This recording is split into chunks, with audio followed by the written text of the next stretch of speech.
পরিষদ, গণঅধিকার পরিষদ, রাজপথ রাজপথ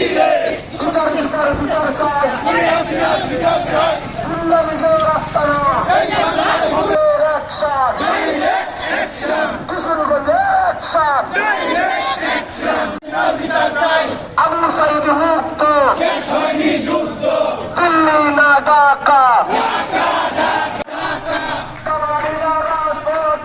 যুদ্ধে দিল্লি না ঢাকা, সংগ্রাম সংগ্রাম সংগ্রাম।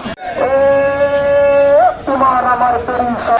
আপনারা জানেন এই আওয়ামী লীগের 15 বছরের ফ্যাসিবাদী ব্যবস্থা কায়েম করার জন্য যারা সবচেয়ে বেশি সহযোগিতা করেছে সেটা হচ্ছে জাতীয় পার্টি।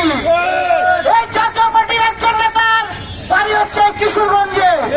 আপনারা দেখেছেন ইতিমধ্যে সেই নেতার বিদেশের নিষেধাজ্ঞার প্রতি যে নিষেধাজ্ঞা জারি করা হয়েছে।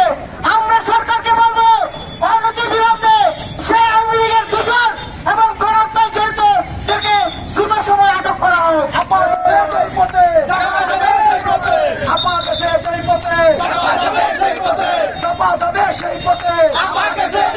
আমরা দেখেছি এই আওয়ামী লীগ সরকার গত 15 বছর বাংলাদেশে লুটপাট, চাঁদাবাজি, যে দখলদারিত্ব কায়েম করেছিল, এই জুলাই গণঅভ্যুত্থানে ছাত্র জনতার আন্দোলনের মুখে তারা কিন্তু পালিয়ে যেতে বাধ্য হয়েছে। আমরা দেখেছি এই আওয়ামী লীগ যে ফ্যাসিবাদী ব্যবস্থা কায়েম করেছিল, বাংলাদেশে একটি দল নব্য ফ্যাসিবাদের উপরে আবির্ভাব হওয়ার চেষ্টা করছে। আমরা আপনাদেরকে বলবো, আপনারা বিগত সময়ে নির্যাতিত হয়েছেন, নিপীড়িত হয়েছেন, জুলুমের শিকার হয়েছেন। আপনারা কিন্তু আওয়ামী লীগের মতো সেই ফ্যাসিবাদী কায়েম করার চেষ্টা করবেন না। বিভিন্ন জায়গায় যে চাঁদাবাজি চলতো, দখলদারি চলতো, সেই দখলদারি এখনো চলছে, সেই চাঁদাবাজি এখনো চলছে, শুধু কেবল ব্যক্তির পরিবর্তন হয়েছে। আমরা এই চাঁদাবাজি বন্ধ চাই, এই দখলদারিত্ব বন্ধ চাই।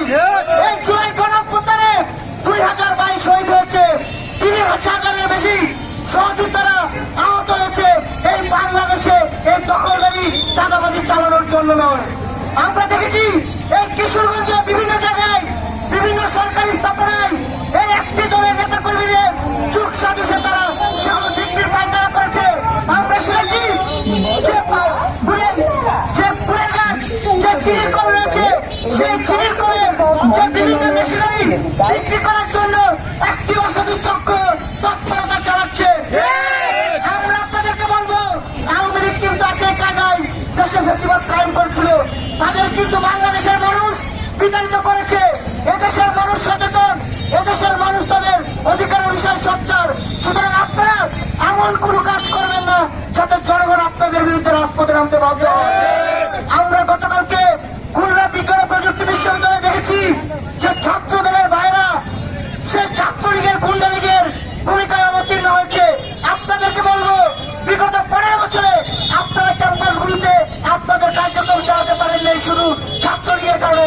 আপনারা ছাত্রলীগের ভূমিকায় অবতীর্ণ হলে এদেশের ছাত্র সমাজ আপনাদেরকে প্রত্যাখ্যান করবে।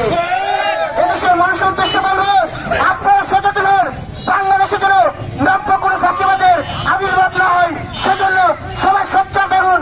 সবশেষে আমি একটি কথা বলে শেষ করবো।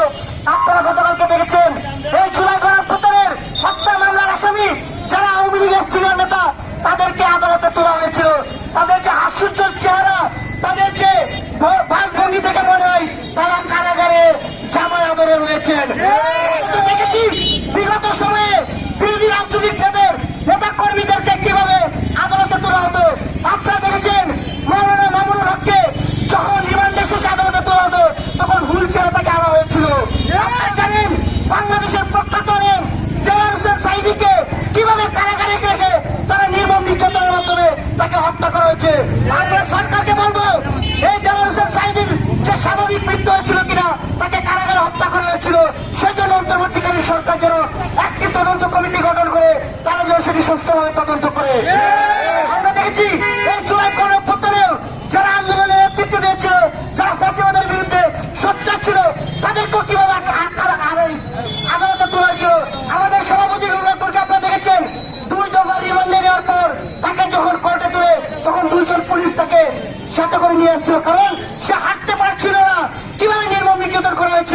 সেটা আপনারা দেখেছেন পত্র পত্রিকায় গণমাধ্যমে। কিন্তু আওয়ামী লীগের যারা রয়েছে তাদেরকে কারাগারে জামায়া ধরে রাখা হয়েছে। এই সরকারকে বলবো, আপনারা গণঅভ্যুত্থানের সরকার, জনগণের সরকার, আমাদের সরকার। জনগণের বাইরে গিয়ে আপনারা ফ্যাসিবাদকে যদি কোনো সুযোগ সুবিধা দেন তাহলে কিন্তু জনগণ আপনাদের বিরুদ্ধে রাজপথে নামবে। সবশেষে একটি কথা বলে শেষ করবো, এই আওয়ামী লীগ জোরে গণঅভ্যুত্থানে যে গণহত্যা চালিয়েছে তারা বাংলাদেশের রাজনীতি করার কোনো অধিকার রাখে না।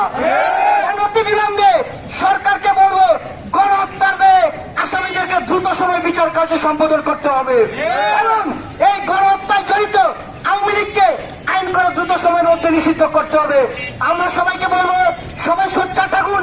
আওয়ামী লীগ আর বাংলাদেশের মাটিতে রাজনীতি করার কোনো সুযোগ পাবে না।